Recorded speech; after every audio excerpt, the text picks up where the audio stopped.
I'm here interviewing Sister Marie-Celine O'Byrne, who's originally from Donegal, but you did your secondary school education in St. Louis, Carrickmacross. So I suppose we might pick up your story there, that you went to secondary school in Carrickmacross as a boarder. Yes. And that's a long way from Donegal for it's people. It's a long way to Donegal. Another girl from Ardara did as well, and Breslin. Yes. And we both entered St. Louis. Right. There you are now. Wow.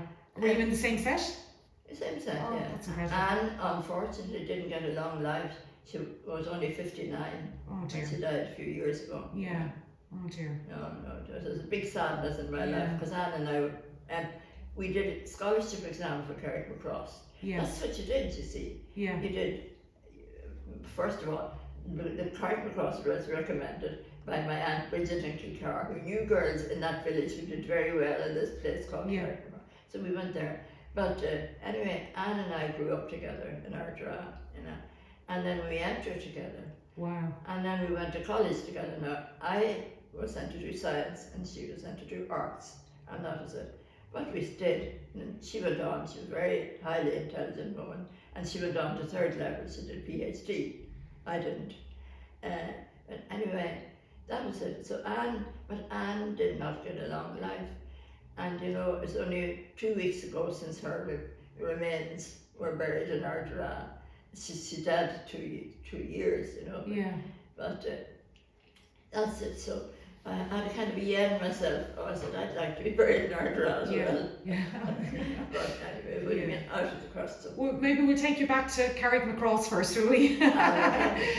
So you went to boarding school. We both did the scholarship. People did that at the time. Yeah. And all convents nearly had a kind of a scholarship exam. Yes. They wanted to get bright kids. Oh, fair enough, I suppose.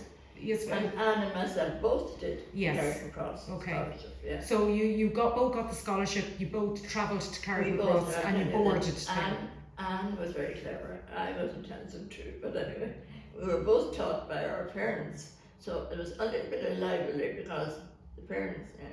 Anyway,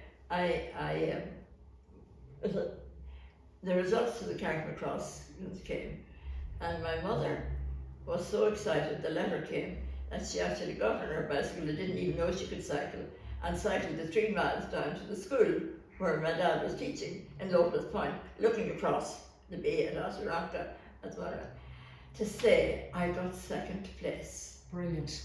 And I remember saying, well, now wouldn't it be nice if Anne had got first? And did she? Anne did get first. Oh, isn't that lovely? So the nuns in Carrickmacross, they never heard of this place called Ardara. And all of a sudden, the first 2 places in their entrance exam was 2 kids from Ardara. I often thought about it. They must have thought then you were right legends before they'd met you. Who were these 2 young women? No, but it was unusual. There had been nobody else from Ardara. Yeah. As a result of us, Anne and myself, several others came from the locality, went to board. You set the precedent. There was no. Now, part of the reason was, if you were lucky enough to be in this town, an area where there was a town, you could get board, do leaving cert. Mm-hmm. You had to go, and to get to those cities, you had to go and board. We had to board. There was no place within my reach that I could do, except Letterkenny, which is 35 miles away. Yes. There was no private, there was no public transport. There was no transport arranged for schools. And that was the biggest thing. People talk about the man, what's his name is, that was responsible for free education and so on. But the biggest thing, and I would say, was buses. Yes. The yellow buses. Because they picked kids up in the country and brought them in, and the numbers went up in the schools. And of course, I happened to be teaching in Carrickmacross at the time. And from a relatively small number, because kids could be brought in from all around in buses. Can you tell me what was it like boarding in Carrickmacross, and what was your first memories, your early memories of the Sisters of St. Louis? Now, boarding was fine because there were a lot of you there, and you had good companionship, and there was nothing very strict. Well, obviously, if you were boarding, you were not free to go out to town on your own. Yes. You had that kind of restriction. But on the other hand, boarding had lots of interesting. You had choir twice a week, and orchestra. Now, if you were boarding, you could avail of that. If you were not boarding, then you wouldn't have difficulty getting in to do that. So anyway, but that was part of the reason why. Anyway, I must say I didn't at all mind being boarding. You know. Obviously, I was always glad when it came to the holidays. Yes. But I can't say at all. They were reasonable. There were regulations. Only the headmistress was very severe. But anyway. Can you remember, do you have any particular memories of any of the nuns then? Oh, I have very good memories of some of the nuns. One of the nuns would take charge of sport. That didn't mean that she had to be sporty, you know, but at least so for that. And we had sport every evening. What do you call it? Camogie. Oh yeah, camogie, yeah. Yeah, camogie. And they were played. So there was a fair amount of it. And then there were inter-school matches. Yes. You know, and Rathmines was always very good. Rathmines were all St. Louis Rathmines. They were real Rathmines, and we felt that they had all the advantages because they had their own trainer. Right. Anyway. Right. But and can you remember, I suppose, your memory or that moment when you decided to enter, or what made you decide to enter? No, nothing hit me. Nothing like hit me, but. It wasn't unusual for girls to enter the convent, nor was it unusual for boys to go on for the priesthood either. At the time, it wasn't extraordinary at all. Nearly any parish would have a young boy going on for the priesthood, but not much more so because there weren't convents all over the place. No, I suppose what really. Also, you were aware in the boarding school that the ones you had known as they were seniors the previous year, you heard that 4 of them had entered in Monaghan. You know, so you were aware that this was happening. Yeah. And I remember my first trip to Carrickmacross, we went through Clones, a bit before I entered, and there was a girl on the front with a bright yellow blouse. And afterwards I found that she was one of the Clones girls who entered. Right. Yeah. Right. I remember that yellow blouse and said, yeah, that girl now is going to enter. And she did, and she's still with us in California. Anyway. No, you were asking me then. No, it wasn't, I didn't find it difficult at all in boarding, except you didn't particularly want to go at the time because you wouldn't have much money. Yes. And I suppose you had all your friends around you. And you had all your friends around you. Yeah. And you got fairly quickly into a little group of friends. Yeah. And I must say, it was, well, of course, doing well in exams was very important. And there was a kind of a bit of rivalry between Carrickmacross and Monaghan. And Monaghan also good. And I believe that when the results had come out and so many people got an interest or scholarship, which you could at that time. And the first word, Dorothy, you would say, what did they get in Carrick now? Right. So did you enter straight after secondary school? I did. Right. I did, yeah. Okay. So most people, a lot did. Now, a few didn't, but there was a big number. Now, I know the year ahead of us, there were 6 girls who were entering. Yes. And in my year, 10. Wow, that's a lot. It's an awful lot. Yes. It's a big lot. Yeah. And Anne Westland from Ardra and myself were 2 of them. Yeah. And it was Lily Byrne from Stranraer, you know, now the Donegal. Yeah. But it wasn't uncommon.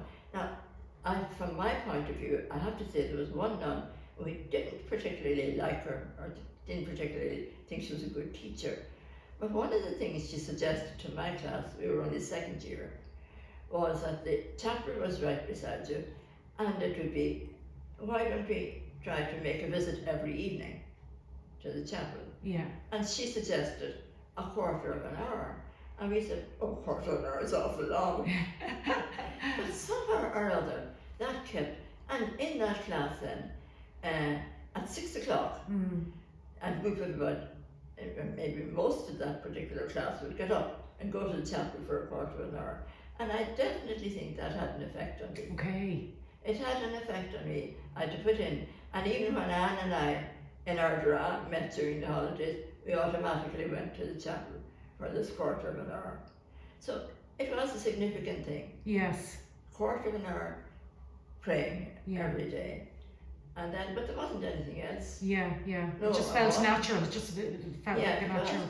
And the one who entered it left the community altogether afterwards.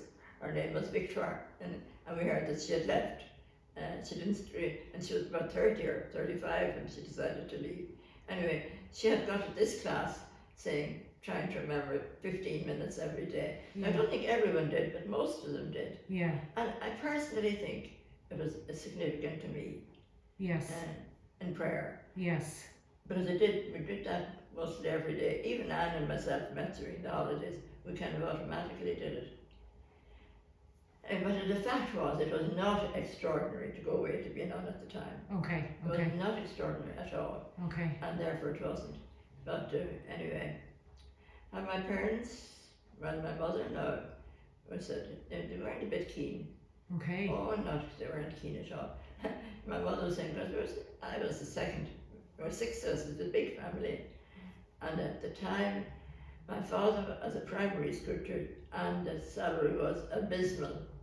It was so bad that in the late 40s, the primary teachers all went on strike. You can imagine it now happening. Their pay was wretchedly small. And how did they manage a strike like that? The Dublin teachers didn't go to teach. The Dublin primary teachers were not teaching. Now, they had to live at the same time. They were getting no salary. Yeah. But the primary, all over the rest of the country, my father, had to send so much a month every year for the Dublin teachers. That's the way they went this strike, yeah. But it made a big difference. Oh, good. That was 1948. Wow. And the power of the people, hey? Pardon? The power of the people. Yeah. It did. Yeah. And that's how they managed with the teachers. Yeah.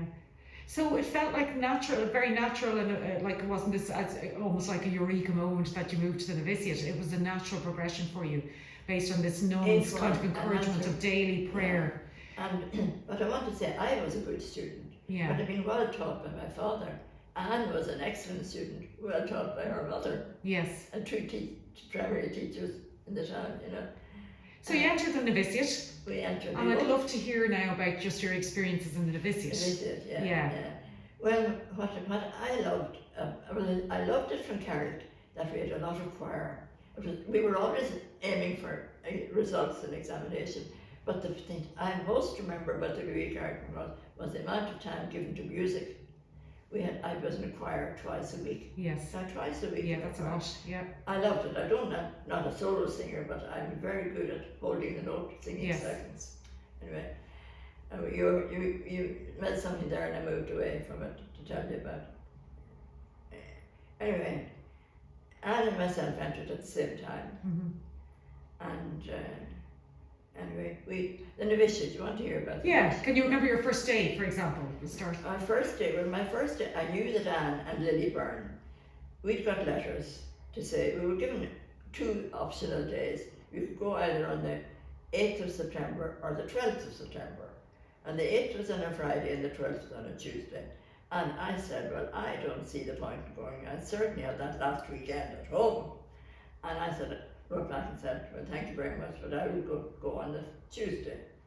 And but they wanted us all. Then we got another letter saying, could we come on the Friday, on the 8th? And Anne said, yes, she would change. I said, no. So I entered a different day. But when I entered on there, it was unusual that Anne Breslin was there, and Lily Byrne, both Donegal friends, So it was unusual. But we got there, so there wasn't a big number entering. And my parents, my dad and mum and myself, and I remember going into the big parlour and having a nice dinner. And then I remember Anne and Lily coming in the door. And we wore these little capes, I don't know what you call it, or circular, they just... Oh, like a tunic nearly, or a pinafore. It wasn't, it was only went to the waist. Yeah, all right, okay. Went over it. And anyway, but we were taught to, when you're walking around, you put your hands like that, under it. Okay. So that's the way. And the 2 came in the door like this, with a cape.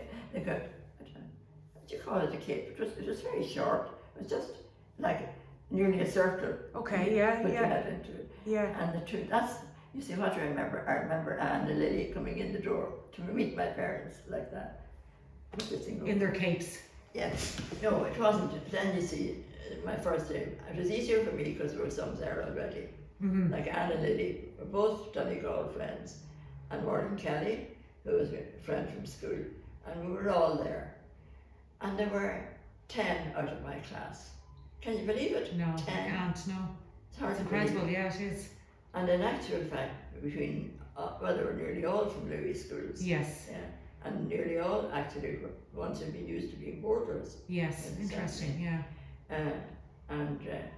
Anyway, that's the way it was. It was unusual that there were, for me, my first day was that these two friends, you see, to look after me. And your parents were with you? My parents were with me. And had they come to terms with your decision by then? Oh, they came to terms with Yes. They came. But my father was never, or no, he wasn't really. And my mother, she told me only recently, but she said, I was hoping that you'd go to primary teaching and you'd be qualified in 2 years and you'd be able to give a bit of help from the family. Oh, yeah, okay. Salary. But then you see, instead of that, I go off and have no help at all. Yeah. Did you become a teacher yourself? I did, went into teaching. I was very good at languages at school, as I said, like Anne Resniff. Sister, did you ever hear Sister Dorothea? I've heard of her, yes. Dorothea had a sister who was called Rupert, and Rupert taught me Irish. Now, I was very good at Irish going, and so was Anne. Was very good at Irish, but I can honestly say there wasn't a single Irish class that I didn't learn something from Rupert. Wow. She was an amazing teacher, and she had, as a result of it, two of her teachers got full marks in the Leaving Cert Irish. Wow. Full marks. That's incredible. Anyway, full marks anyway. So that was it. So therefore I expected to be sent to Kerrysford, the good Irish. And I wasn't. I was a bit disappointed. But somebody was, anyway, there was another sister being sent to do science. And I was sent as a kind of a companion to her. At that time. Was that UCD or? Yeah, UCD. Yeah. But UCD, if you're doing science, you had 4 subjects: chemistry, botany, biochemistry, maths. Wow. And chemistry. And in UCD, you couldn't do the chemistry because there weren't labs. You had to go to the College of Science. Yeah, in down beside the college. Earlsford Terrace, was it? No. Earlsford Terrace was UCD. Yes. But there was also that what do you call the street? You go down, the government's beside it. Kildare Street. The second Kildare Street, yeah. You had to walk there. You had to walk there between lectures. And there nearly was, very often a lecture didn't begin at 9, it began at 10:09 or 15:15. So if you had a class, a maths class, as I had, a maths class in Earlsford Terrace, and a chemistry class down the other, I'd have to run between the lectures. It was quite, it was right. However, I was not particularly keen in science at all at school. Okay. I was much more interested in language. But we had schools in Africa at this stage who needed science teachers and therefore was sent to do science. Now, actual fact, I had enough intelligence to do the science anyway, but I wasn't a bit keen on it. I got got interested in botany. Yes. I was never keen in biochemistry. Don't talk about biochemistry to me. All the little bits of formula you have to remember. Describe the synthesis of nicotine. That would be a question. It was about a page and a half of chemical reactions. Right, okay. I didn't particularly, and at the same time I didn't have to like a thing to learn it. Absolutely, yeah. And I was doing an honours degree, and anyway that took 4 years. I emerged with an honours degree. And were you doing this degree while you were in the novitiate, or how did that work? Oh, was that after you were finally professed? No, after anyone is going to college, we had a house in Rathmines. Yeah. It's still there, number 1 Grosvenor Road. Yeah. That had about accommodation for 6 or 8 people in it at the time. So anyone that was going to college stayed there. Was that after first profession or after first profession? Okay. After first profession, and walked into college. It was in walking distance of Earlsford Terrace. You could also go on the bus, but if you went on the bus, you'd pay your money. Right. Okay. And if you didn't go on, it did a little bit more money. I know. And it seems that no, you walked, and it was just a nice nice length of walk. Anyway, I went to the College of Science, which is too much further, and I rarely walk because it's too far. Arthur Terrace, right down Stephen's Green and down Grafton Street, and all it was far. Anyway, so I did my degree, and anyway, at the time, it doesn't look like that anymore, but at the time you had to do what they called a general degree in science. And then if you did well in that, they would invite you to do another year. Which gave you an honours degree. So I did my general degree, and I got left back to say if I wanted to do this 4th year. And they didn't do it immediately, but 2 years later, I was sent back to college to do the 4th year. Right. Because again, everything, it's so tight. It's impossible to explain it nowadays. Why was I sent like that? Because at the time, 1940, late 40s, we had, our sisters went to Nigeria, and they were opening up schools there. And therefore most teachers had to be sent out, and they needed the science teachers, and they needed a science teacher with an honours degree for this particular class. And that's the only reason why I was sent. But it was the needs of the students was everything. So you went to Nigeria then? And then I didn't even go to Nigeria. Oh, no way. Okay. Oh, I didn't even go. Okay. Because Colin Bannis, who was they decided they were not going to start this particular science class that would have needed an honours degree teacher. It wasn't necessary. They decided against it, and when Colin Bannis heard that, he said, well, I won't send the teacher. So I wasn't sent immediately. I was sent 3 years later. I went to college, and I did the degree. And when you finished your degree, or your studies in UCD, were you finally professed at that stage, or you were still? Was I finally professed? At that point, no. I actually was because of the delay. And do you remember the day you were finally professed? I remember it. Can you tell us a bit? I remember the first profession more. You were wearing habits. All right. And I remember the day that you got the habit.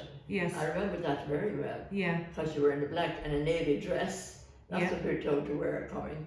A navy dress and a long sleeve navy dress. And they were varied. Anyway, after that, then you had then we had to get the habit. And this thing on our head. Did you ever see photographs? I've seen photographs. They look extremely uncomfortable. Well, they were uncomfortable.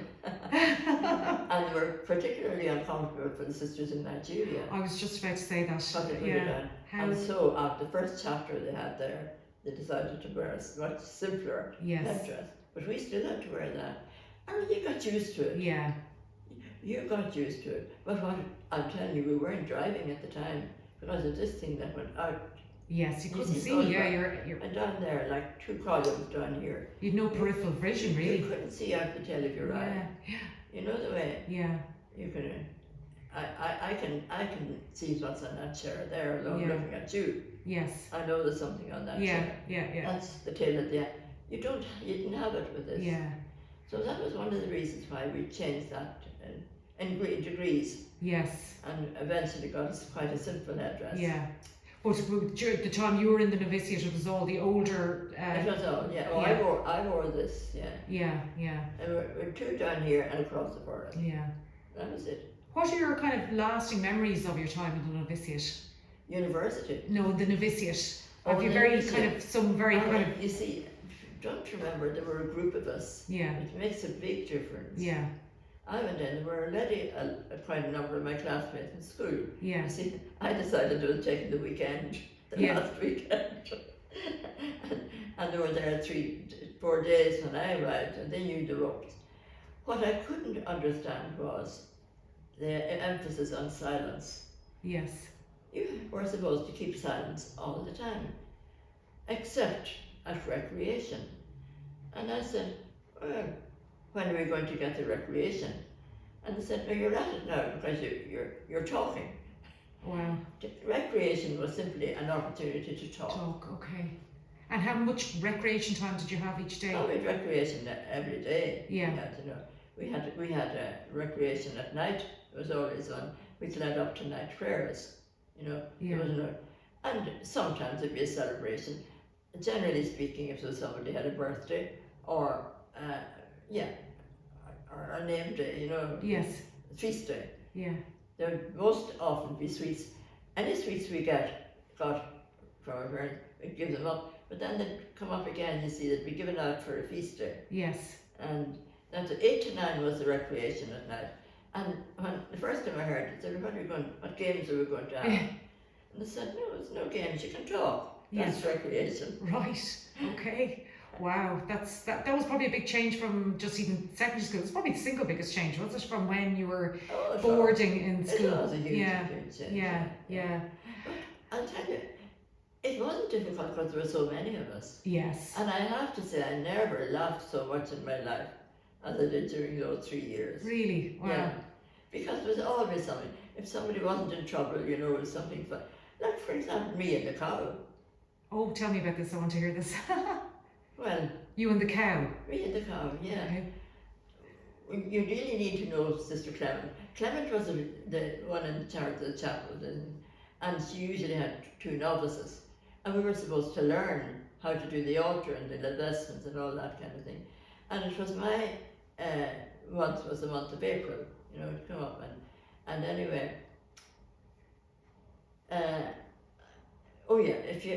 We had what we called services, Mm-hmm. and they changed every month, and maybe every 3 weeks, and that means that there was very little cleaning done except by the novices, because you got this corridor to clean, Yeah. or you got that bathroom and toilet to clean, Okay. and you had to learn how to clean a bathroom and toilet. That was very important. Yeah, you got all that practical kind of things there.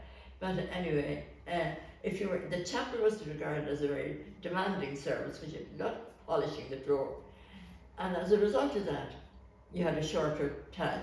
And I remember I was over in the novitiate. I'd been on the chapel. What they call on the chapel means I was learning, and somebody came in to me and she says, "You're to go over to the chapel at once. Clement sent for you. Clement was in charge. A cow has gone into the chapel." I said, "Claire, what date is it? The 1st of April? Yeah. You think I'm going to believe that?" And the more Claire tried to convince me that the cow had actually come in, I refused to believe it. Anyway, And was it an April Fool's joke? What? Was it an April Fool's joke, or really? It wasn't a fool's joke at all. But I thought, and the more, actually you, Claire, were there, and the more or less I believe she's shaking with laughter at the whole thing. Anyway, I went over to the chapel at 12, which is the time we all went. Yeah. And the first thing I noticed was the whole place was being washed down. All this meant around the chapel. Yeah. It was wet, being washed down. A cow had got in. There was a little green patch on the side of the chapel, and there were often a few cattle would be grassing on it. Those use up the grass everywhere. And a cow did wander in. I think at the gate, the meadow gate, and wandered in. Yeah, it must have been a meadow at one stage, because it was called the meadow gate. A cow wandered in the meadow gate and round, and didn't actually get into the chapel because there were 5 steps, Right. but left a souvenir. Oh no. And that's why been all washed down. Oh dear. But that's now, needless to say, I think of it every 1st of April. Now I have to give it to Clement. She was very demanding, and one of the novices, we used to serve the dinner, the tea. Yeah. There were long, we didn't have a small table, there was a long table, and there were nuns down. And very often you'd hear a juicy bit of maybe gossip you might hear from some of the nuns passing it on, and you'd pass it on to the novices who were out in the pantry getting ready. And I remember, and then someone came out to me and she said, "Oh Lord," she said, "Clement is raging with you," she says, and I was serving her the tea, and she was saying to the person beside her, and I sent for the novice, I wouldn't mind it, but she wouldn't come. That was me. Right. And it's true, she did send for me Yeah. to help to deal with the cow. Yeah. But I didn't go because I didn't believe it. Right. Okay. 1st of April. Yes. Anyway, so that's me in the 1st of April. Anyway, now I have to give her due, she was demanding. But I went to her and said, "Look," she said, "I'm sorry, I just simply didn't believe it." Yes. Because it's first all food. Yeah.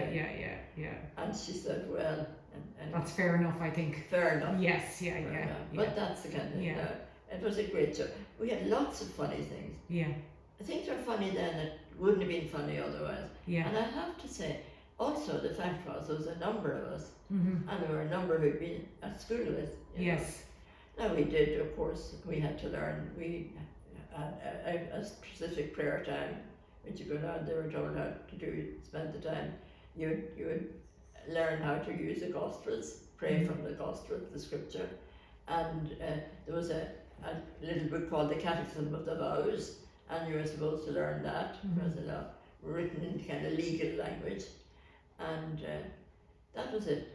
But I have to say now, if it wasn't as some in first year, some of the sisters who were well qualified, very good leaving cert maybe, were given classes over in the school, in the secondary school. Right, this is while you're in the novitiate. Yeah. While they were still in the novitiate and before they were qualified. But if they were very good, that was fine. But by and large, that was it. So what did we do for recreation? Talk. Yeah. Talk. That was it. And laugh. Yeah. And share jokes. Yeah. Yeah. And I suppose it's hard for me to say what it would be like if I hadn't done all that companionship. It would have been a very different experience, no doubt. I think it made a big difference. Yeah. So you were finally professed, and then First of all, you had to make first vows. Yes. Yeah. You had to make first vows. Yeah. And you often after first vows, then people were sent to do some kind of preparatory to teaching. Some were sent to Carysford College for primary teaching, and some were sent to the university, and some were sent to do nursing. Yes. And looking ahead. Yeah. And then after 3 years, you came back to Monaghan and you made final vows. Yes. And that was it. Yes. You're finished then. So you spent most of your career teaching. Where, just in a very briefly, where did you teach? I taught in the Louis in Carrickmacross, where I'd been in school myself. Okay, all right, wow. And my younger sisters followed me. Yes. Which often happens, if the eldest girl in the family and if it's okay. So my 3 sisters followed me there. And one of them, I have the great privilege of now having a room to myself with a phone in it. Yes. And every evening I am having half an hour chat with Sarah. Isn't that lovely? And it's lovely. Yeah. Now that you couldn't ever have imagined that in the time that it was. Yeah. You didn't teach her band. Did you get to teach any of your sisters when you were in the novitiate? No. Did I? Did you teach any of your sisters? Oh no, sorry, they were in Carrickmacross. Sorry, I'm getting confused now. I taught one of them. Oh, did you? Did. Wow. I taught the 2 of them, in fact. And botany, they were in the secondary school. Oh, that's But incredible. the one I had the best connection with was Sarah, who was born, I was 10 when she was the last in the family. Yes. And I was the top of the family. And Sarah was born when I was 10. Yeah. Now, at 10, you're old enough to help, be practical use. And I practically reared her. And my mother had 4 other children, Yes, yeah. And we had that kind of a relationship. And she still says she cannot understand why the Christmas came and some had been in boarding school, my 2 brothers, Letterkenny.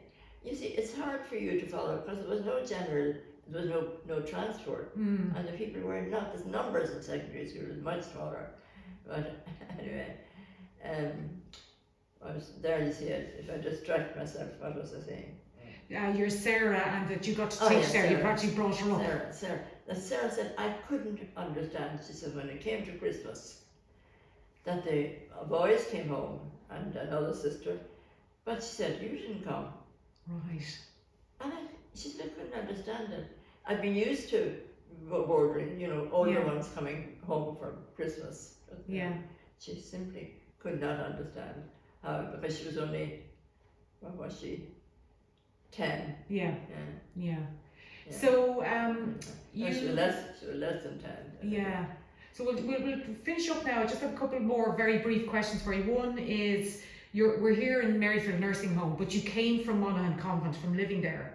And just, I don't know, how long did you live in Monaghan Convent for? Not long. Not long, okay. Retired. No, I spent all my teaching was done in Carrickmacross. Okay. But Oh. for the short time that you were in the convent as a retired sister, what was life like there? There was a nice sense of community there as well, perhaps? What was like as a retired teacher, yeah. In the convent? I wasn't long. Yeah. Because I stayed in Carrickmacross. Right, yeah. okay. But I came to the convent all right, and said, so I will, make it my business now to help those that are trying to learn English here. Yes. And I did that for a number of years in Monaghan. Oh yes, at the Fáilte Stock. Yes, very good. Very good.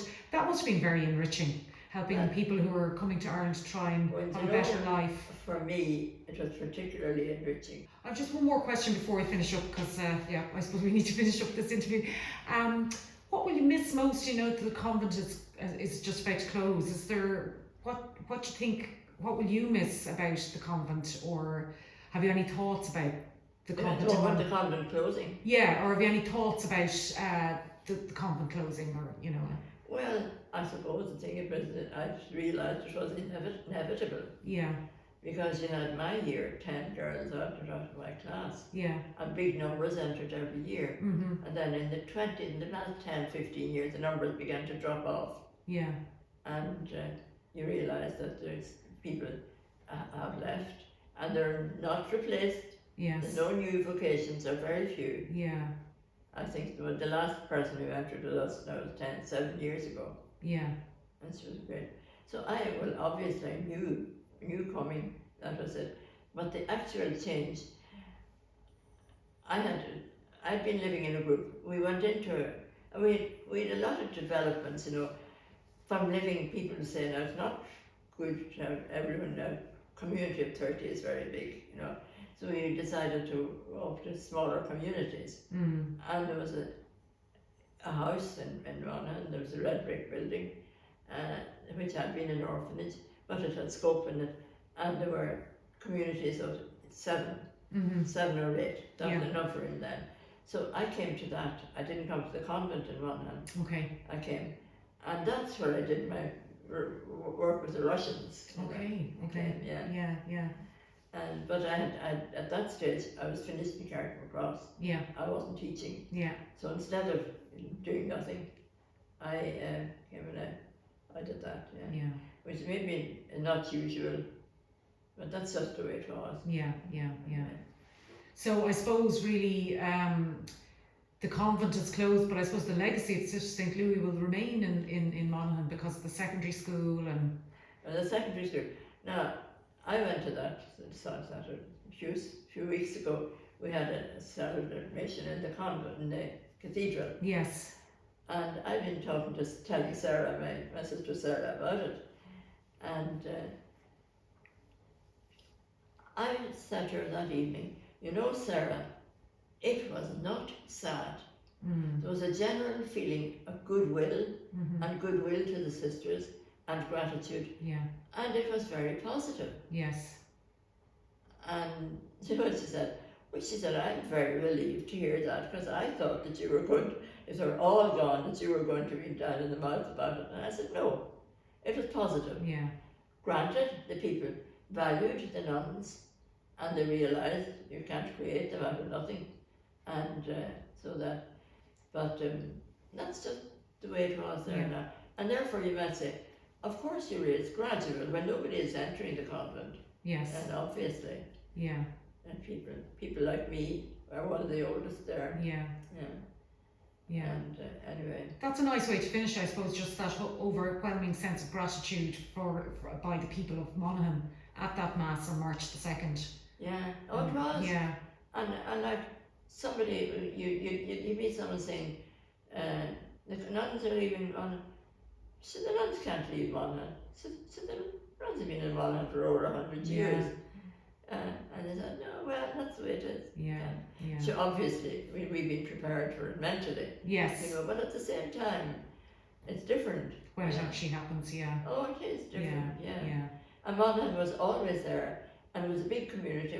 Catering was easy enough, and people frequently came for a visit, and then to Nigeria and to Ghana, and we'd be told to send stuff to Monaghan.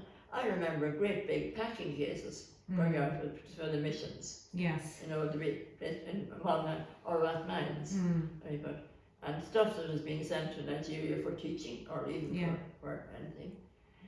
So it was very important, yeah. Yeah. Oh, it was very significant, Yeah. And my memories of Monaghan are all positive now. Yeah. Well, that's great. We'll finish on that note. Very positive note there. Yeah. Marie-Celine, thank you so much for meeting with me today, and I wish you all the best. Well, you're a great listener. Thank you. Well, you're a great talker. Thank you very much.